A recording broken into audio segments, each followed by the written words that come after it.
श्री कृष्ण गोविंद हरे मुरारे।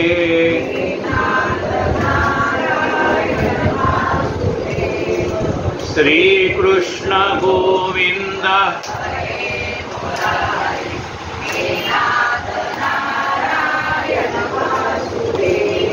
हे नाथ नारायण वासुदेव।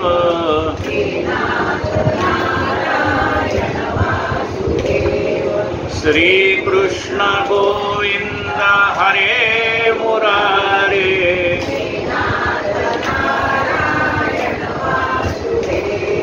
तिथनं जायला वाट ठेवा, मध्ये शिरता आलं पाहिजे मागून. त्या खुर्च्या इकडे घ्या, स्टूल काय असतील ते या साईडला घ्या, या लाईनीत घ्या खुर्च्या, स्टूल काय.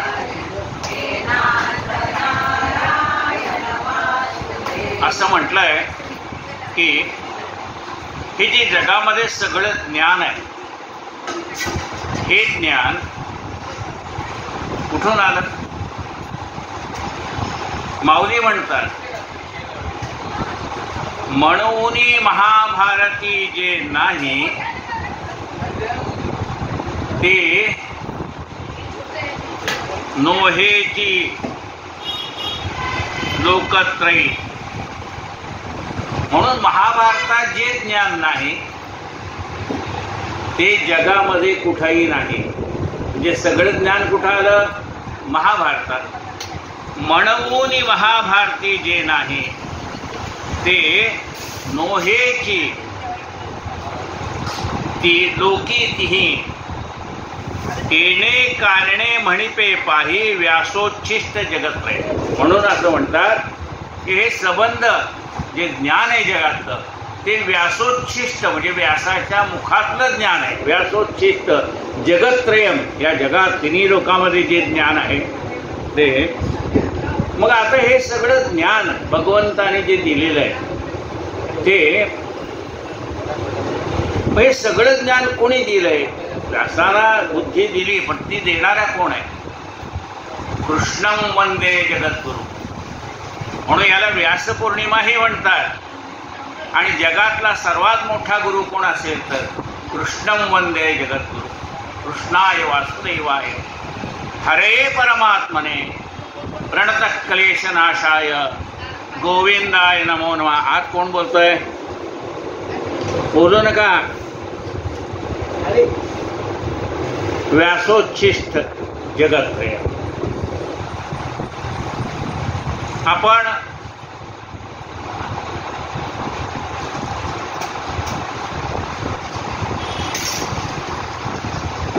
गेल्या 2-2.5 वर्ष सुलभ संक्षिप्त भागवत आपण ऐकत आलेलो. कैलासासी कीर्तनेंदु हरिभक्तपरायण अना भावे लिखित हे सुलभ संक्षिप्त भागवत आपण ऐकत आलो. त्यातले 11 स्कंद आपले झालेले आहेत आणि त्यातले 11व्या स्कंदातले 17 अध्याय झाले आणि त्यातल्या 30 ओव्या झालेल्या आहेत. त्याच्या पुढचा भाग आता मी घेणार आहे आणि हे सुलभ संक्षिप्त भागवत पूर्ण झाल्यानंतर मग दुसरा विषय घेणार. जवळजवळ 2-2.5 वर्ष आपली कथा चाललेली आहे.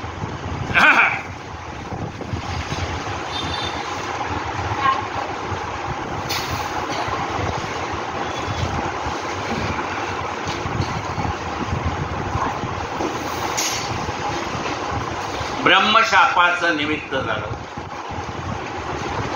कृष्णाने ठरवलं आता आपल्याला अवतार समाप्त करायचा आहे. पण कृष्णाच्यामुळे हे सगळे यादव बलवान झालेले होते आणि मग आपल्या पश्चात हे सामान्य माणसाला त्रास देतील आणि म्हणून त्यांचा सगळा निर्वंश करायचा असं भगवंताने ठरवलं. आणि त्यासाठी निमित्त काय केलं? काहीतरी निमित्त लागतं. चांगल्याला म्हणा वाईटाला म्हणा काहीतरी निमित्त लागतं. ते निमित्त काय झालं होतं? हे यादव जे होते त्या यादवाने दुर्वासु मुनींच्याकडे गेले. कृष्णाचा मुलगा सांब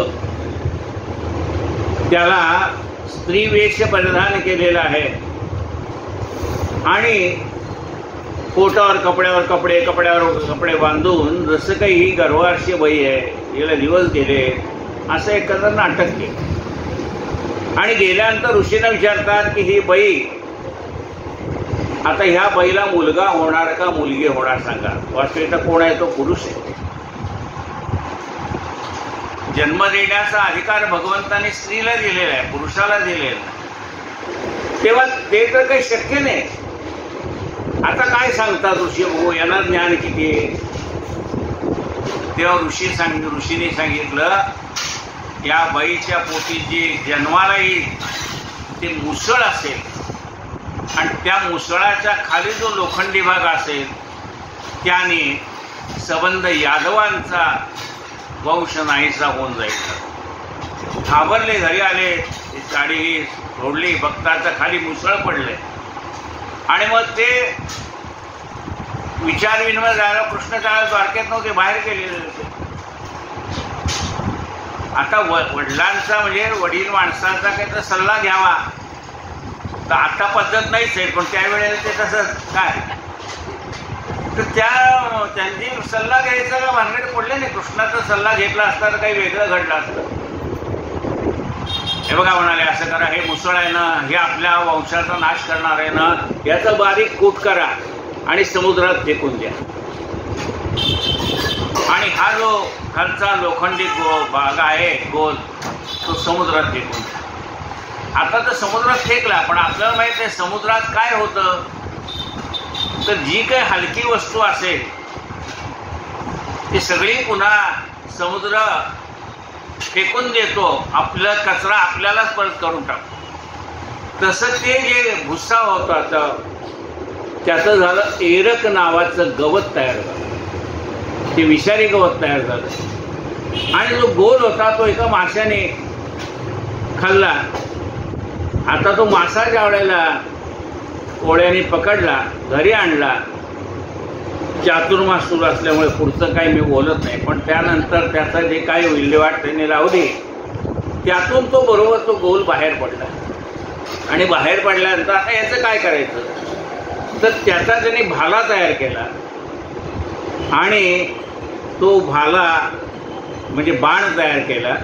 तो बाण धनुष्याला लावलेला आहे आणि पुढे त्याच बाणाने कृष्णाला निजधामाला पाठवले. तर हे जे एरक नावाचं गवत होतं, कृष्णाने त्या द्वारकेमध्ये भूकंप व्हायला लागल्यानंतर सांगितलं, आता द्वारका काही राहणार नाही, तुम्ही इथून तीर्थक्षेत्राला जा. आणि मग तिथून सगळेजण आलेले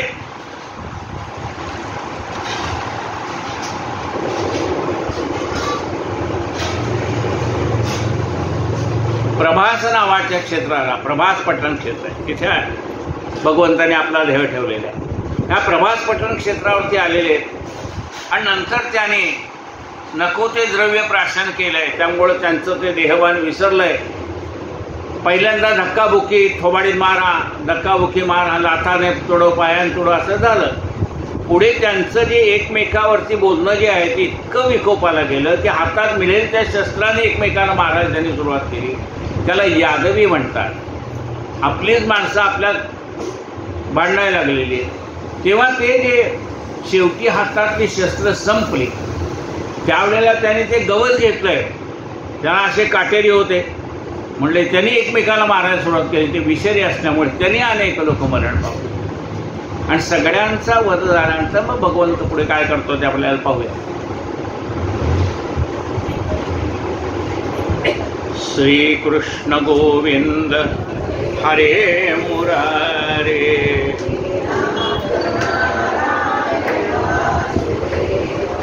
हे नाथ नारायण वासुदेव, गोपाल कृष्ण भगवान की जय. द्वारके माझे महोत्पाद घडते हे मृत्यूरूप, यमधर्माचे ध्वज हे होत एथ राहणीश नव्हे. स्त्रिया वृद्धा शक्त मुले शंकोद्गारास पाठवता भले, ते सोडून तर सारे जाऊ प्रभा क्षेत्रात. तेथे करू स्त्रिया आणि वृद्धांना त्यांनी शंखोद्गार क्षेत्राला पाठवलंय. आणि तरुण मुलं होती ती सगळी इकडे प्रभास पट्टण क्षेत्राला आले. ते सोडून इतर सारे जाऊ प्रभास क्षेत्राला. तेथे करू स्नान दान तीर्थ सेवन उपोषणा. तेथे होऊन शुद्ध मना करू पूजन देवांचे. ब्राह्मणा करवी विघ्ननाशक शांत्या करू जे अनेक. सर्व आचरू प्रायश्चित तेणे शुद्ध होऊया. पवित्र तपस्वी विद्वान ब्राह्मणा श्रुती स्मृत्युत दाने देऊ दक्षिणा. मग ते तेथील आशीर्वचनात देणे होईल अरिष्ट शांती. ऐसे कृष्णाचे योग्य भाषण सकळी आठवा झाले मान्य. मग नौके माझी बैसून आले सागर पहिलं तिरा. आले सागर पहिलं तिरे. पुढे कृष्ण आल्यानंतर त्याला हकीकत सांगितली. मग कृष्णाने सल्ला दिला, आता इथे थांबू नका, अरिष्ट निरसन करण्यासाठी आपण तीर्थक्षेत्राला जाऊ. आरूढ होणे सर्व ते रथी पोहोचले प्रभास तेथे. स्नान उपवास पूजन शांती आचरती यथा सांग. ब्राह्मणा तिथली दक्षिणा दाने यथा सांग झाली सर्व कर्मे. अंती आपल्या दुर्दैवाने मद्य प्याले अमर्यादा. मद्यपाने मधोन्मत्त भ्रमित झाले त्यांचे चित्त. कलह करते आपसात परिणाम युद्धा प्रवर्तले. धनुष्य खड्ग भाले कथा तोमर पृष्ठे आदि आयुधा घेऊन या करते युद्धा. जीवे मारती परस्परा. प्रद्युम्न सांब अक्रूर भोज. अनिरुद्ध सात्विके संग्राम जित सुभद्रा. सुमित्र असुरथ दोघे गद द्वंद्व युद्धे द्वंद्वे. आणिक निषठ उल्मुखादिक सहस्रजित शतजित भानुमुख्या. सकळ झाले मधोन्मत्त घात करती बांधवांचा. आधीच ब्रह्मशापे मृत्वतोवरी कृष्णबायने भ्रांत. परस्परांचा करती प्राणघात. नेणती आप्त संबंध. दाशार भोज वैष्णिक मधु अर्बुंद सात्वदा. माथुर शूरसेन अंधक नववंश यादवांचे. आणि विसर्जन कुकोरा कुंती.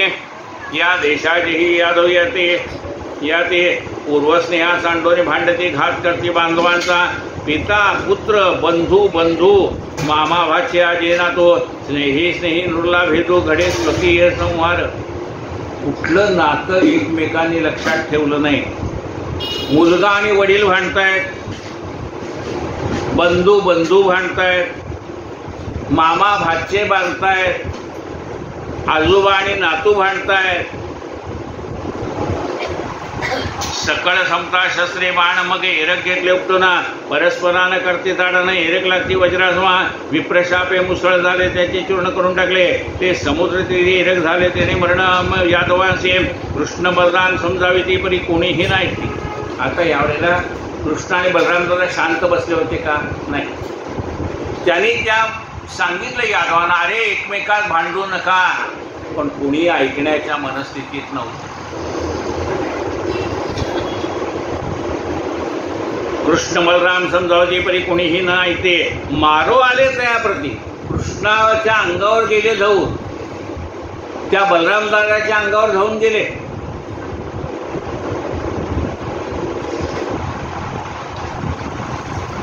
मग उभयता रागावले. श्रीकृष्ण बलराम उपास उभयता एक कुपटोनी घेते आता. तेने यादवास मारता मरण पावले कित्येक. कृष्णाने बलराम दादाने ते एरक नावाचं गवत उगवलं ते हातात घेतलं आणि त्यांनी त्या यादवांचा संहार करायला सुरुवात केली. युद्ध झाले, भयंकर झाला यादवांचा संहार. एकही नुरला यादवीर यादवी उंडी या लागे. नंतर एकांत स्थानी बलराम जाऊन करता झाला ध्याना. परमपुरुष होता लीना झाला नील देह मानवी त्यागला. नंतर एकांत स्थानावरती बलराम दादा गेलेले. त्यांनी मनाची एकाग्रता केली, ध्यान धरले आणि आपला देह परमात्मा तत्वामध्ये विलीन करून टाकला. बाळपणापासून श्रीधर निर्धारत होता दुष्टासुरा. अंती करून पण यादव संहार भूमिवार उतरला. यादवाद्वारे पाळले तिची सोयी निर्धारले. अवतार कार्य पूर्ण केले. ममत्व नातळे भगवंत. आत्तापर्यंत भगवंताने शत्रूंचा संहार केला आणि आता जे शिल्लक राहिले होते त्यांचा, म्हणजे या ठिकाणी त्यांनी मनामध्ये ममत्व पाळलं नाही. हा माझा, हा भाव त्यांनी ठेवला नाही. भगवंत म्हणतो, मी सर्व ठिकाणी कौरवात मी पांडवात मी अनुरेणुत भरलो.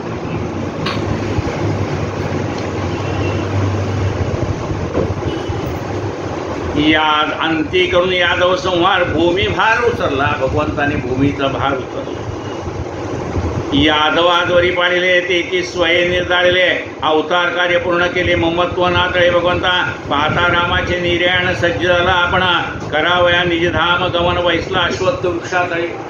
बलराम दादाने देह ठेवलेला पाहिल्यानंतर भगवंताने विचार केला आता आपलाही देह आपण विसर्जन करावं. ते एका पिंपळाच्या झाडाखाली बसलेले. स्वयंप्रकाश स्वयंज्योती देणे प्रकाश असभोवती दैदिप्यमान श्रीकृष्णमूर्ती अश्वत्थातळी विराजले. श्री वत्सांकृत वक्षस्थळ मेघा ऐसा श्यामसुंदर सुवर्णकांती मनोहर पितांबरद्वय लखलकेत नीलवर्णाची कुडळकेश कमल वदनी विरसे हास्य कुंडली कमलासमान नेत्र काणी कुंडले मकराकृते कंठी शोभे कौस्तुभमणी कमरेला कटीसूत किंकणी गळा हार दिव्यमणी हाती कडे जडिताचे पहुची शोभे वनगटावरी अंगदे झळकती बाहुवरी बोटा तुझिका नाना परी माथा मुकुट तेजस्वी अपाद्रोळे वैजयंती शंख चक्र गदा पद्महाते ठेविला उजव्या मांडीवरती वाम चरण आरखते. उजव्या पायावरती त्यांनी डावा पाय ठेवलाय.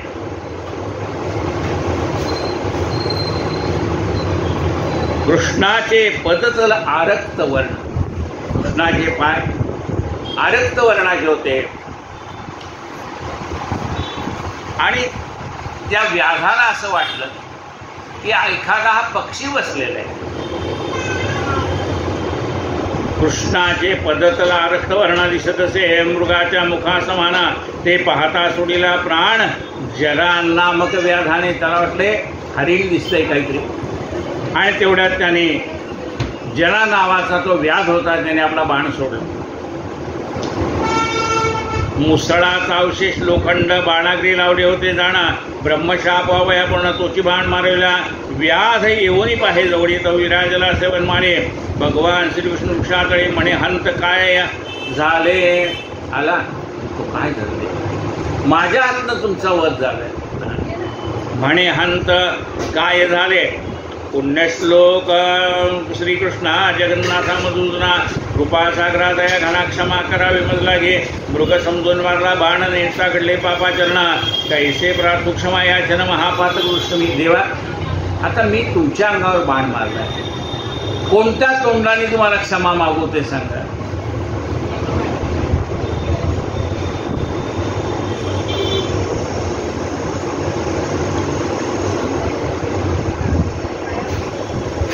देवा तुझे करता स्मरण सकळ पापांचे होय नाशना.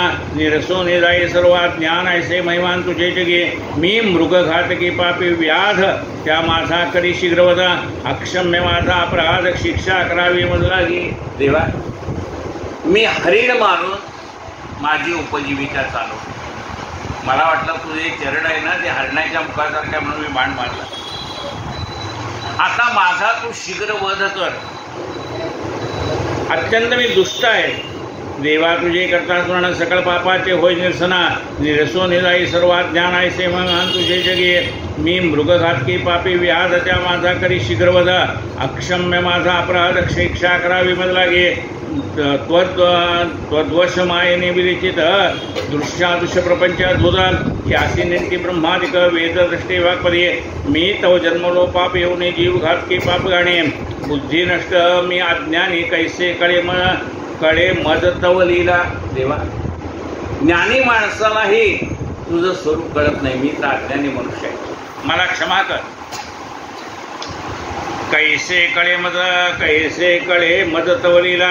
ऐसे लुब्धकाचे भाषण पश्चाताप युक्तपूर्ण. परसोन्वय श्रीकृष्ण दया घन परमात्मा. ओठ लुब्धका लावला आहे. त्याचं पश्चाताप पूर्ण भाषण भगवंताने ऐकलं आणि त्या व्याधाला सांगतायत की तू उठ बाळा. उठ लुब्धका बा लवल आहे. भय न धरावे तुवा काही घाबरू नकोस. तुझा दोष येत नाही. पूर्ण केली मम इच्छा. यात तुझा काही दोष नाही. हे सगळं माझ्या इच्छेनेच घडलंय.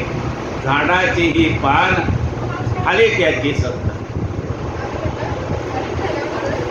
हे माझे लीला नाटका तुझे नाही काही पातका, विमाने बैसून स्वर्गाप्रत जाई आज्ञा तुझ माझी. तुझ्यासाठी विमान आलाय, विमानात बस आणि स्वर्गाला जा. आणि हे सगळं घडले माझ्या इच्छेने. लीला विग्रही श्रीकृष्ण याचे बोलता भाषणा, तो तेथ आले विमान जरा व्याधास न्यावया. व्याधे वंदले कृष्णचरण घातल्या 3 प्रदक्षिणा. मग विमाने बैसोनी जाणा गेला रुद्ध स्वर्गाचे. श्रीकृष्णाचा शोध करीत सारथी दारुकाला तेथ, वनमालेचा सुगंध येत तेने मात्र सापडला. दारुक नावाचा त्याचा सारथी कृष्णाचा. हा सारथी भगवंत कुठे आहे म्हणून त्याची वाट पाहत शोधत आला. भगवंताच्या अंगापासून निघणारा जो सुगंध आहे त्या सुगंधाचा वेध घेत त्या ठिकाणी तो आलेला.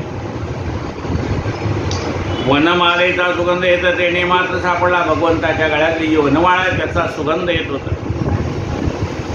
सुगंध अनुरोध हे दारुक येता अश्वत्थस्थळी अश्वत्थास्थळी पाहिली भगवंता.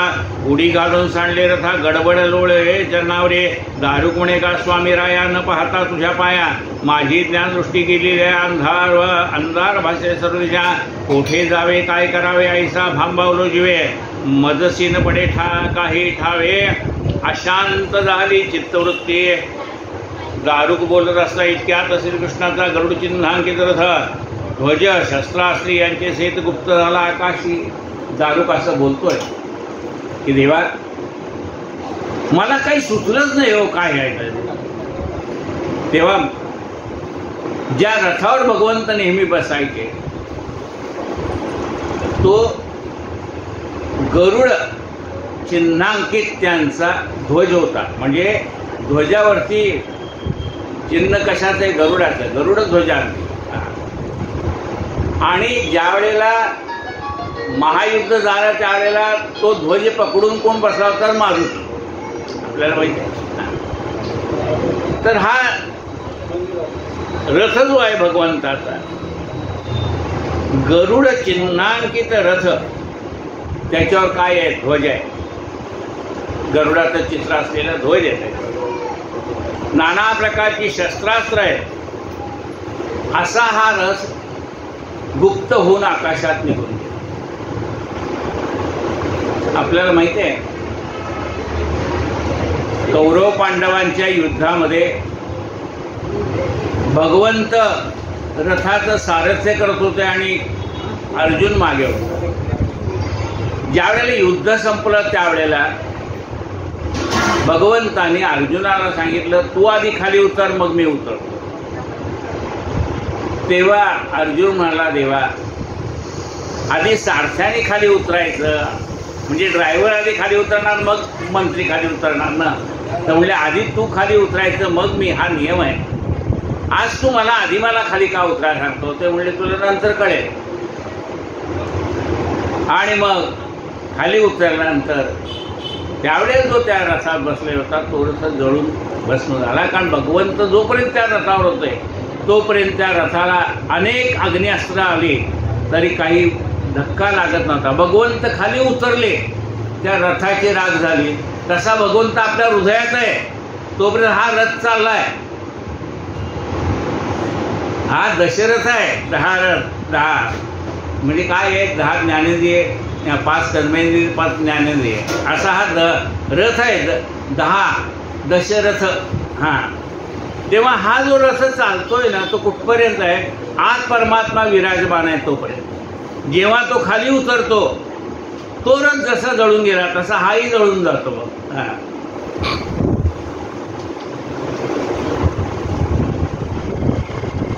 गुप्त झाला आकाशी. श्रीकृष्णाचा गरुड चिन्हांकित रथ ध्वज शस्त्रास्त्री यांचे सहित गुप्त झाला आकाशी. विस्मय वाटला दारुकासे ते बोले ऋषिकेशी. दारुका द्वारकेशी निवेदी वृत्त घडलेली. दारुकाला आश्चर्य वाटलं. आता अवतार संपला बाबा. आश्चर्याचे आता मी काय करायचं? म्हणजे ज्या गाडीवर मी ड्रायव्हर होतो ती गाडी जोडून गेली. आता काय नवीन गाडी घेतली तर त्याच्यावर बसायचं आहे का? आता मला काय काम आहे? ह्या अर्थाने जो विचारतोय भगवंताला की देवा आता मी काय करू? भगवंत त्याला म्हणतात दारुका आता द्वारकेला जा आणि सगळ्यांना माझा निरोप सांग.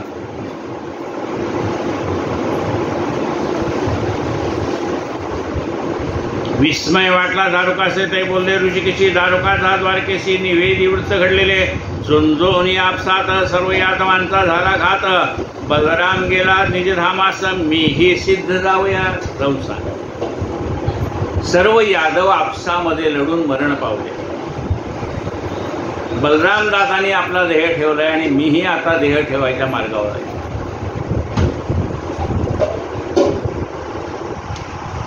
झुंजोनी आपसात सर्व यादवांचा झाला घात बलराम गेला निजधामास मीही सिद्ध जावयाला स्त्रिया मुले वृद्धजनी द्वारकेत न राहावे कोणी माझा निरोप काय आहे आता द्वारकेत कोणी राहू नका स्त्रियांनी राहायचं नाही मुलांनी राहायचं नाही का समुद्र द्वारका बुडवणार आहे त्यामुळे द्वारकेत कोणी थांबू नका स्त्रिया मुले वृद्धजनी द्वारकेत न राहावे कोणी नगरी न राहील मज वाचुने सागर बुडवी राहू हे नगर द्वारका नगर होते माझ्यामुळे ते समुद्रामध्ये तगून होतं मी आता नाहीये म्हणल्यानंतर समुद्र ते बुडवून टाकेल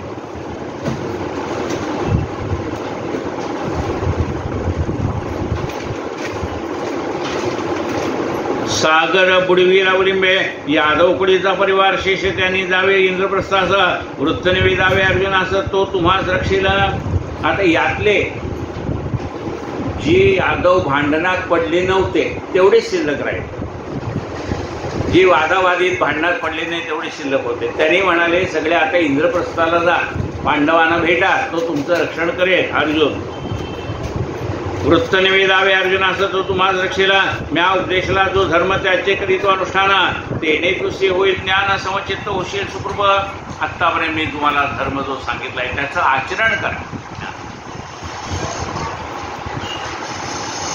संत तुकाराम महाराजांनी सगळ्यांना बोध केला आणि आता वैकुंठाला जायची वेळ आली तेव्हा पुन्हा आम्हाला काही दोन शब्द सांगा की आणि म्हणजे आत्ता पण एवढं सांगितलंय नाही म्हणजे काहीतरी जाता जाता तरी दोन शब्द आमच्या त्यांनी सांगितले आता तरी पुढे हाची उपदेश नका करू नाश आयुष्याचा आता तरी पुढे हाची उपदेश हा नरजन्म मिळालाय हा नरजन्म असा वाया घालू नका असा उपदेश भगवंत तेच सांगतात मी जो तुम्हाला उपदेश केलाय त्याचं आचरण करा म्या उपदेशीला जो धर्म त्याचे करीतो अनुष्ठाना तेने तुझे ज्ञान समचित्त होशील सुप्रभा ऐसे ऐकता कृष्णात श्रीकृष्णात ज्ञादारुकी केली प्रदक्षिणा वारंवार वंदी कृष्णचरणा धारण करी स्वमस्तके विरह व्यथेने अति व्याकुळ महाकळ महत् कष्टाने उचली पाहुला हृदय साठवी रूप सोज्वळ द्वारका दारुक जाय द्वारकेशी सुसह्य वावया विरह भगवंती कथला उपाय करून राहणे ज्ञानाश्रय तरीच राहे समाधान त्याला दारुपाला सांगितलं ज्ञानाचा आश्रय करून राहा जे ज्ञानी माणसाच्या संगतीत राहा ज्ञान साठव त्याचं प्रत्यक्षात आचरण कर सुसह्य व्हावया विरह भगवंती घेतला उपाय करुणी राहणे ज्ञानाश्रय तरीच राहे समाधान कालाला से दारुण धरा ज्ञानाचे चरण तोची सुखाचे निधान श्री ज्ञानेश्वर माऊली जय जयाची ज्ञानदेवा समर्पिली तुम्हा वाक सेवा निरंतर माझ पायी ठेवा विन्विता शरणाचा इति श्री ज्ञानेश्वर प्रसादे चरणदास विरचिते सुलभ संक्षिप्त भागवते एकादश स्कंदे यादव संहारम नाम सप्तदशोऽध्यायः श्रीकृष्णार्पणमस्तु श्री कृष्ण गोविंद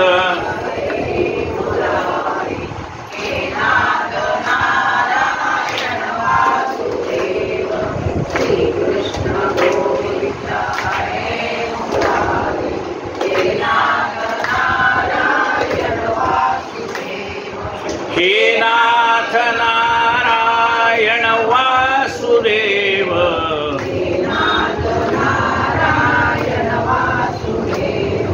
श्री कृष्ण गोविंद हरे मुरारे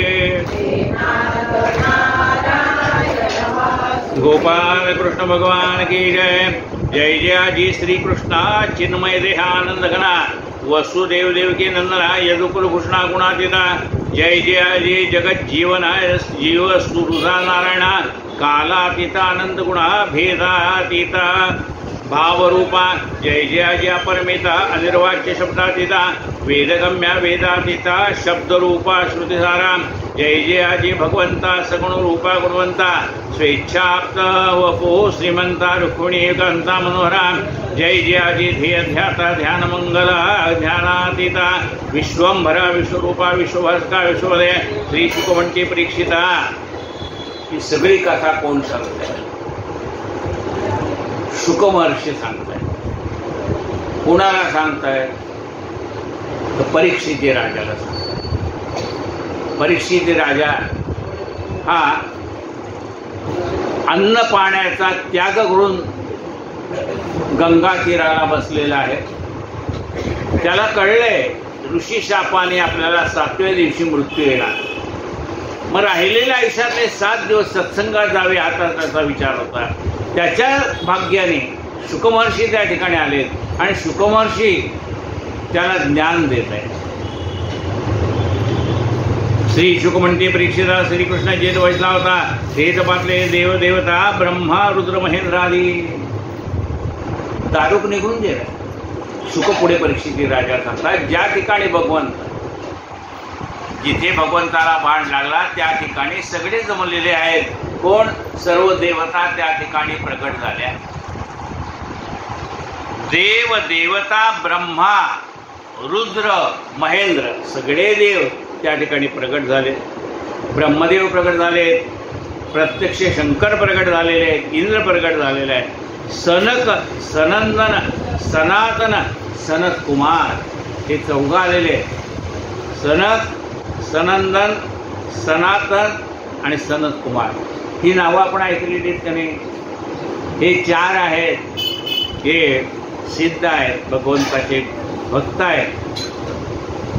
या जय विजयाने त्यांना आत जाऊ दिलं नाही तेव्हा त्यांनी शाप दिला जय विजयाला, तुम्ही 3 वेळेला राक्षस कुलामध्ये जन्म घ्या.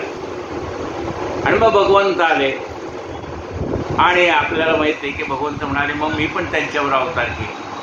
हिरण्याक्ष हिरण्यकश्यप, रावण, कुंभकर्ण आणि शिशुपाल आणि वक्रदंत असे ते 3 अवतार त्यांचे झालेले आहेत राक्षस कुळामध्ये. हे जय विजय आणि पुढे भगवंतांनी त्यांचा उद्धार केला. हे ते सनंदन सनत कुमार ज्यांनी शाप दिला ते सनक सनंदन सनातन सनत कुमार आले जना भृगु नारदादी ऋषी गण मरीची प्रभृती प्रजापती. भृगु ऋषी आलेले आहेत, सनत कुमार भृगु ऋषी आलेले आहेत, नारद आले, अनेक ऋषी आहेत, मरीची आहेत, प्रजापती आहेत, सिद्ध गंधर्व विद्याधरी यक्ष राक्षस चारण पितर गरुडाद अप्सरा किन्नर शेष तक्षकादी महानाग. श्रीकृष्ण निर्याण अलौकिक पाहण्या पाकले परमोत्सुका अगम्य लीला अवतार देखा जन्म कर्म कृष्णाचे. कृष्णाचे 2 वेळा आले. पहिल्यांदा कृष्ण जन्माला आले त्यावेळेला त्या कंसाच्या मतोरेला कंसाच्या बंदिशाळेत प्रगट झाले होते सगळे देव. त्या देवाने स्तुती केली होती भगवंताने अवतार घेण्याच्या आधी. आता पुन्हा निजधामाला जाताना ते सगळे भगवंताला भेटायला आलेले.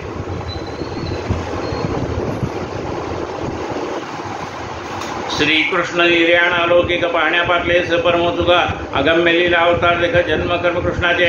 श्रीकृष्णाची जन्मकर्मे लीला चरित्र गाती प्रेमे नाचती वृत्ती आनंदाने नाम संकीर्तनी दुर्लदे करती कृष्णाचा जय जयकार तिने नाचते कोंदरी अंबरा पुष्पे वर्षिती वारंवार गगनी दाटी विमानाचे. ब्रह्मदेवींद्रादी स्वविभूती पाहून कृष्ण नेत्र मिटी समाधी लावी जगजेठी आत्मे योगी आत्मरूपा. तेथ पाकले ब्रह्मादिक देव त्यांचे मने ऐसा भाव स्वधामी न्यावा देवादे देव सत्कार तेथ करावया. सर्वांची भावना तरी कवनाशी कीजे हे म्हणा त्यास्तव मिटले आपल्या नयनाकडे पडले कृष्णाचे. स्वेच्छामरणी योगी जन योगाग्नी करते उत्पन्न देह त्याची ते त्यागी वर्तमान जाती इच्छित लोकांतरी. सगळे आलेलेच आणि भगवंताने डोळे बंद केले. आता डोळे का मिटले? सगळे देव तर आले दर्शनाला आणि भगवंतांनी डोळे बंद का केले? भगवंत मनामध्ये विचार करतायत की योगी लोक काय करतात. आपल्या जठरामध्ये जो अग्नी आहे त्याला म्हणतात जठराग्नी. तो प्रज्वलित करतात आणि आपल्या शरीराची राख करून टाकतात. असं कुठं उतरण आपण ऐकलंय का? ऐकले की ददीची ऋषीने आपला योगाग्नीने शरीर भस्म केलं आणि आपली हाडं त्यांना दिलेली आहेत. कशासाठी? वज्र तयार करण्यासाठी, त्रिपुरासुराचा वध करण्यासाठी वज्र. मग जठराग्नी प्रदीप्त करून आणखीन कोणी केलं? जठराग्नी प्रदीप्त केला माऊलीने. मुक्ताबाईला मांडे खायचे होते, काय भगवंताने आपला जठराग्नी प्रदीप्त केला. सांगितलं की माझ्या पाठीवर मांडे भार. योगा जठराग्नी आहे. परमेश्वर आपल्या आत जठरामध्ये आपण जे अन्न खातो ना, अहं वैश्वानरो भूत्वा प्राणिनां देहवाश्रितः प्राणापान समायुक्त पचाम्यन्नं चतुर्विधम्. प्रत्येकाच्या जठरामध्ये तो परमात्मा बसलेला आहे. तोच अग्नीत प्रज्वलित करतो आणि आपल्याला जे अन्न ग्रहण केले त्याचं सगळं योग्य विनियोग करतो त्याचा. तेव्हा हे जे जठराग्नी आहे आपला, हा तो परमेश्वर त्यातनं अन्न ग्रहण करतो आपण. म्हणजे कुणाच्याही मुखामध्ये अन्न जाताना ते भगवंताला प्राप्त होतं. कारण प्रत्येकाच्या जठरामध्ये तो बसलेला. स्वेच्छा मरणी योगी जन योगाग्नी करते उत्पन्न देह त्यागती वर्तमान जाती इच्छित लोकांतरे तैसा नो हे कृष्ण भगवान अंतर्बाह्य सच्चिदघन. तसा कृष्ण नाही, काय म्हणले? अंतर्बाह्य सच्चिदघन. आत आणि बाहेर पवित्रच येतो. अंतर्बाह्य सच्चिदघन पाच भौतिक नो हे जाणं स्वेच्छा विग्रह तर गेला. पंचभौतिक शरीर नाही त्याचं. त्याच्या मनात आलं म्हणून त्याने अवतार धारण केलं. आपण जे जन्माला येतो ना पुन्हा पुन्हा, ते पाप पुण्य भोगण्यासाठी येतो. परमात्मा हा स्वतः अवतार धारण करतो आणि संत भगवंताच्या इच्छेने अवतार धारण करतात. भगवंत सांगतो जा जगाचा उद्धार करण्यासाठी तुम्ही जा. जे भगवंताच्या आज्ञेने संत अवतार धारण करतात आणि परमात्मा स्वेच्छेने त्याला वाटलं आता प्रगट व्हायचं तर प्रगट होणार. तैसा नो हे कृष्ण भगवान अंतर्बाह्य सच्चिद घन पाच भौतिक नो हे जाण स्वेच्छा विग्रह धरेला. आपलं शरीर पंचभौतिक आहे. पृथ्वी आग तेज वायू आणि आकाश. पहिल्यांदा काय होतं, आपल्या शरीरातलं सगळं पाणी नाहीसं होतं. कोरड पडली झाला पाणी जाणार. मग एक एक एक एक जसं आलं नाही हे पृथ्वी आप तेज वायू आणि पृथ्वी म्हणजे हे जड शरीर. आप म्हणजे पाणी अग्नीमध्ये मिसळून गेलं की ते अग्नी तत्वात मिसळून जातं. असं जे जे घेतले ज्याचे त्याला द्यावे उतरुनी रंगवेश टाकावे अवभृत स्नान करून काल मुक्त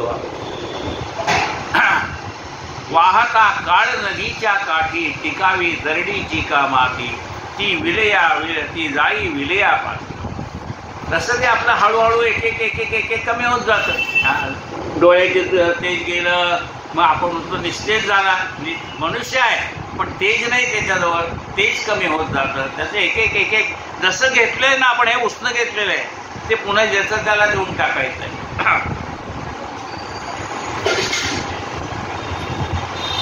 तैसा नो हे श्रीकृष्ण भगवान अंतर्बाह्य सच्चिदघन पाच भौतिक नो हे जाणं स्वेच्छा विग्रह धरेला. आग्नेयी नामक योग धारणा करता झाला कृष्ण राणा. परिण जळला देह जाडा सदेह गेला निजलोकी. देह जळला नाही, सदेह भगवंत वैकुंठाला गेलेले. निजधामाचा आता श्रीपती त्याच्या सवे धर्मवृत्ती श्री सत्य आणि कीर्ती गेल्या निघून वैकुंठे. दुंदुबी वाजते देव लोक आकाशात पुष्पवृष्टी. कवणा न कळली त्याची गती विस्मय ब्रह्मादी देवासी. कृष्णदेह चालला लोकाभिर कृष्णदेह लोकाभिराम जीव ब्रह्मांडाचे रम्यस्थान सर्व जगताचे आश्रयस्थान. सदेह गमन वैकुंठी कृष्णदेह आनंदमय भक्तांचा ध्यानाचा विषय. ऐसा असता योगी देह नष्ट न केला यासवा. सुवर्णाचे लेणे झाले सुवर्णपणा नाही गेले. घृतकणिकासे विगरविले घृतपणाच काय जात असे. सुवर्णाचे लेणे झाले म्हणजे सोन्याचं अलंकार केले. कानातलं केलं म्हणा, बांगड्या केल्या म्हणा, पाटल्या केल्या म्हणा, अलंकार केला. सोन्याचं अलंकारात रूपांतर झालं तरी सोनं आहे. तसा हा परमात्मा आहे.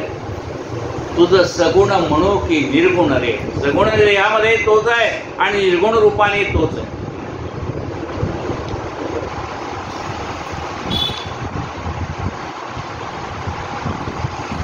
कृष्णदेह आनंदमय भक्तांच्या ध्यानाचा विषय. ऐसा असता योगी देह नष्ट न केलाय असता. सुवर्णाची लेणी झाले सुवर्ण पण नाही गेले. घृतकणिकाशी विधरविले घृतपण काय जात असे. फ्रीजमध्ये तूप घट्ट होतं म्हणून गॅसवर ठेवून पातळ केलं. घट्ट होतं तरी तूपच होतं आणि पातळ झालं तरी तूपच आहे. सच्चिदानंद घन श्रीकृष्ण षड्गुण ऐश्वर्य संपन्न कृष्णमूर्ती सगुण निर्गुण अपरिच्छिन्न सर्वणे स्वेच्छा धरले हे रूप सगुण. निर्गुणही तोच आहे आणि सगुणही तोच. स्वेच्छा धरले रूप सगुण. त्याला इच्छा निर्माण झाली म्हणून त्यांनी सगुण रूप धारण केलंय. सगुणही तोच आहे, निर्गुणही तोच. स्वेच्छा धरले रूप सगुण भक्तजनांचे तो शिवले नयना पुनरूपी झाला निर्गुणाचर केलेला श्रीकृष्णाचे. म्हणून अग्री धारणा करून न केले देहधना देह दहना सदेह केले स्वधाम गमना. ठक पडले ब्रह्मादिका ब्रह्मादिक स्वरूपी प्रवेशिती तेथेही न दिसते कृष्णमूर्ती. यास्तव कृष्ण अविज्ञान गती विस्मय वाटला सकळाशी. परमात्मा हा निर्गुण निराकार आहे. राहिलेला कथाभागात आपण उद्या ऐकणार आहोत. काय उद्या काय एकादशी नाही ना, मला वाटलं उद्या द्वादशी आहे लगेच. नाही, मी सुट्टी बघतो कधी येऊ. असं चालतं. आता हे 4 महिने चातुर्मासात प्रवचन आहे. वेळ आहे 5:30 ते 6:30. या वेळामध्ये रोज होणार आहे. ज्यांना शक्य आहे त्यांनी रोज या. ज्याला शक्य नाही किंवा आज पहिल्या दिवशी आला शेवटच्या दिवशी या. जसं जमेल तसं काय. पण जर तुम्ही आलात ऐकायला मिळेल. हे भगवंताचं कसं आहे माहिती आहे का, नुसतं वाचून कळत नाही. ऐकल्यानंतरच त्यात जो दडलेला अर्थ आहे ना तो परमात्मा सांगत असतो. काठे गुरुजी सांगत नाही. ते आमच्या मुखातनं बाहेर पडतं एवढंच. बाकी ते सांगणारा तो आहे. बोलविता धनी वेगळाची काय नवाच्या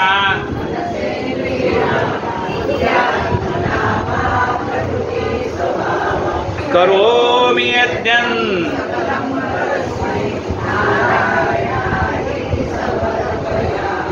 अच्युतं केशवं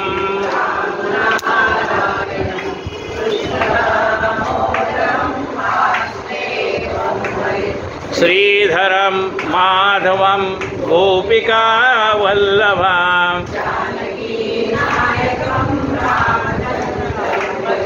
हरे राम राम राम हरे हरे.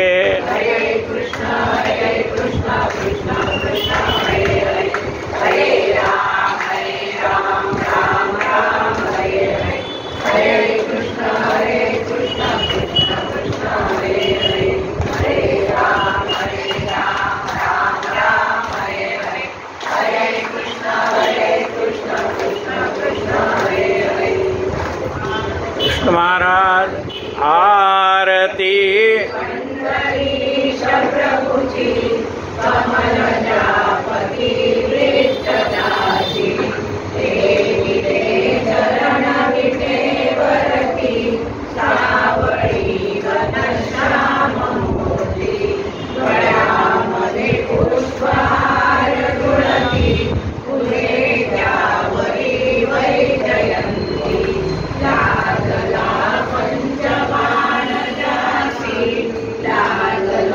पंचबाण